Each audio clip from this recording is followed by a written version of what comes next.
Hello, friends and family. Today's topic is, my president is working with world leaders to attack his own country, people being distracted by sports. Let's begin. You know, Dave, I've been thinking, Mark said, leaning back in his chair. Thinking about what? Dave responded, glancing up from his laptop. Mark took a deep breath before saying, "The president. I don't trust him. There's something off about the way he's been acting lately." Dave raised an eyebrow but remained silent, waiting for Mark to elaborate. His eyes returned to the screen, scrolling through the latest sports stats.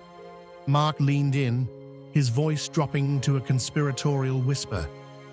"He's been meeting with those foreign officials, and it's all hush-hush. You don't think he's—" Dave snapped his laptop shut, his eyes widening. "You're not suggesting he's planning something against us, are you?" Mark nodded, his expression serious.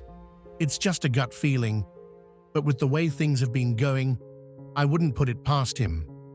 Dave leaned back, stroking his chin. But why? What could he possibly gain from attacking his own country? Mark's gaze darted around the room before settling on a framed photo of their favorite sports team. Power, control, or maybe he's just insane. But look, the Super Bowl's coming up and everyone's going to be glued to their TVs. It's the perfect distraction.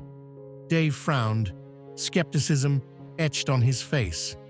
"That's a bit far-fetched, don't you think?"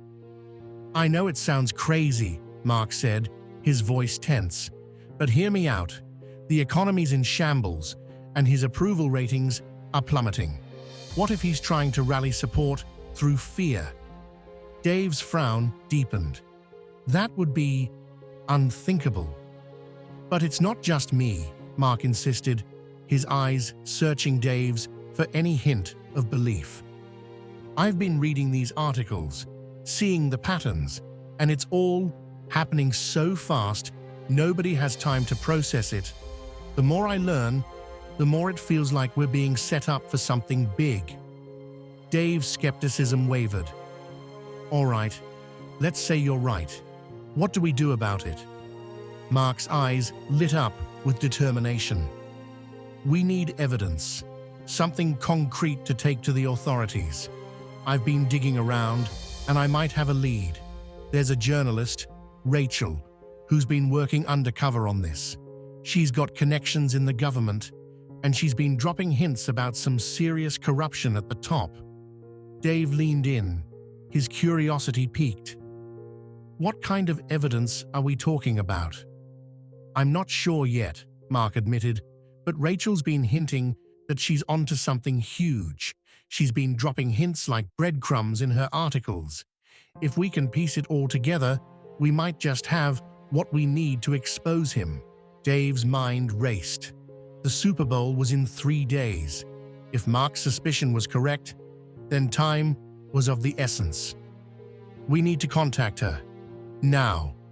"I've been trying," Mark said, frustration seeping into his voice. "But she's gone dark. The last article she published was about the increased military activity along the borders. Since then, she's been unreachable." "We can't just sit here and wait," Dave said, his hands clenched into fists. "We need to find her, or at least figure out what she knows." Mark nodded, his eyes narrowed in thought. "I've got an idea. Rachel and I used to communicate through a secure email chain. Maybe she left some clues there." Dave's heart skipped a beat. "Let's check it out." They quickly moved to Mark's computer, and he typed in the password to access the encrypted email chain. The inbox was empty. Mark's brows furrowed as he scanned through the sent folder. "There's nothing here," Mark murmured, his frustration growing. "Maybe she used code words," Dave suggested, hope sparking in his eyes.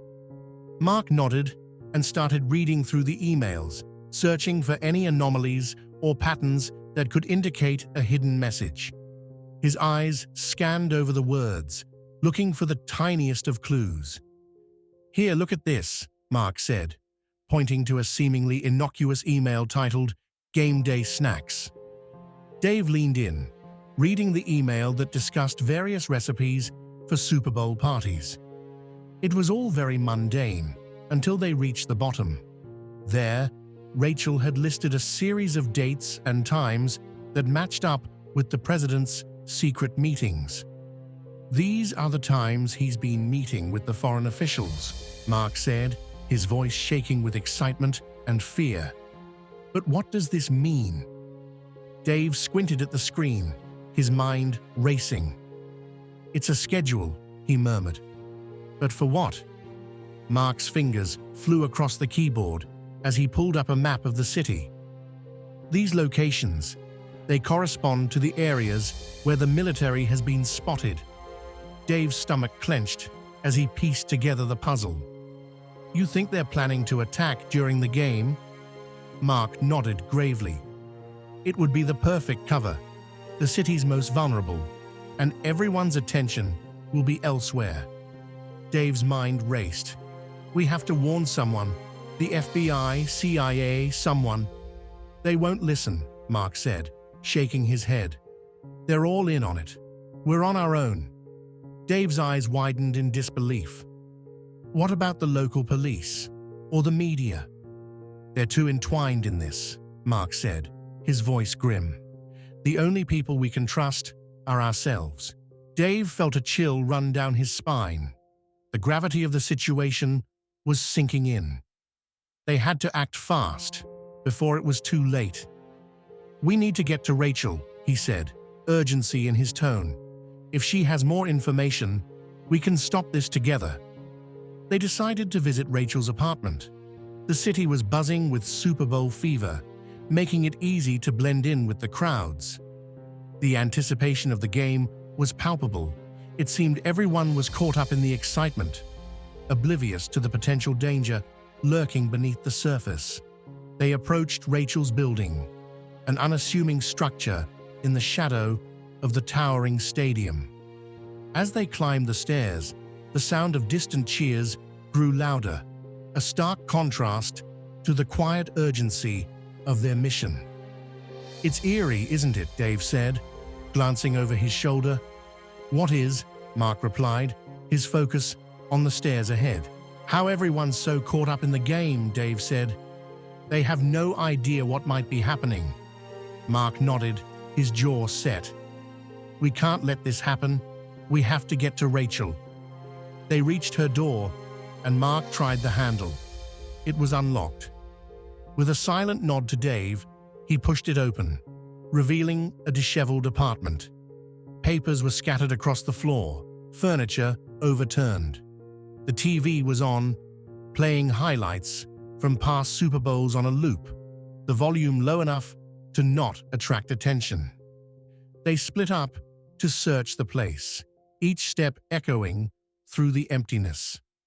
The tension was thick enough to cut with a knife, the silence broken only by the occasional muffled cheer from the street below. In the bedroom, Dave found a small notebook under the bed. It was filled with Rachel's neat handwriting, detailing her suspicions and her findings. His eyes darted over the pages, heart racing as he took in the extent of her knowledge. In the living room, Mark stumbled upon a hidden compartment in the bookshelf. Inside was a USB drive, wrapped in a scrap of newspaper with the headline, "President's Secret Agenda." It was the smoking gun they needed. "Dave, I think I've found something," Mark called out, his voice a mix of excitement and dread. Dave rushed in, the notebook clutched tightly in his hand. Mark held up the USB drive. "We need to get this to someone who can do something about it," he said. They exchanged a look, knowing the risks. The president had eyes everywhere. They had to be careful who they trusted. "What if we go to her editor?" Dave suggested. "If Rachel was onto something, he might believe us." "It's worth a shot," Mark agreed, his eyes never leaving the USB drive. "But we need to be careful. We can't just walk in and hand it over without a plan." They took a moment to gather their thoughts, the weight of the situation pressing down on them like a thick fog. Finally, Mark spoke. "We'll go to the newspaper office, but we'll need to be smart about it. We can't risk them dismissing us, or worse, alerting the wrong people." They quickly formulated a plan, agreeing to approach Rachel's editor under the guise of being concerned friends with information about her whereabouts. They hoped the urgency of their situation would be enough to pique his interest without raising suspicion. They stepped out into the bustling street. The noise of the city, a stark contrast to the quiet tension in Rachel's apartment. The air was filled with the smell of BBQ and the sound of laughter as people set up their game day parties. As they wove through the crowded sidewalks, Dave couldn't help but feel like they were living in two different worlds, one of celebration and one of impending doom. They arrived at the newspaper office, a nondescript building nestled between a pizza joint and a souvenir shop. The lobby was almost deserted, with a single security guard watching the door. Mark took a deep breath, his hand hovering over the intercom. "We're friends of Rachel," Mark began, his voice steady. "We're worried about her. She's been missing for a couple of days, and we think she might have left something important here." The security guard eyed them warily, his hand resting on the holster of his gun. "You guys got any ID?" Dave fumbled in his pocket, pulling out his driver's license. Mark did the same. The guard studied them both before finally buzzing them in. The door unlocked with a heavy click, and they stepped into the quiet lobby. They took the elevator to the newsroom floor, where the low hum of activity was a stark contrast to the emptiness of Rachel's apartment. The sight of reporters hunched over their computers and editors barking orders brought a sense of urgency to their mission. They had to get through to Rachel's editor, James, before it was too late. They approached the reception desk, where a young intern looked up, surprise etched on her face. "Can I help you?" she asked. "We're here to see James, Rachel's editor," Dave said, trying to sound as calm and collected as possible. The intern's eyes widened. "You guys know Rachel?" "Yeah," Mark said, trying to keep the urgency from his voice. "We're really concerned about her.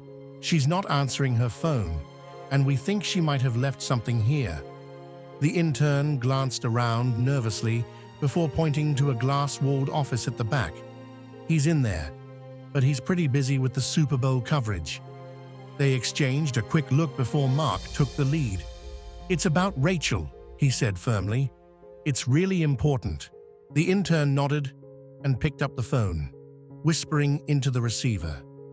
After a moment, she hung up. "He'll see you now," she said, pointing to the office. They stepped into James's office, the door closing with a soft click behind them. James looked up from his cluttered desk, his eyes bloodshot from lack of sleep. He waved them to the chairs in front of him. "What's this about Rachel?" he asked, his tone a mix of annoyance and concern.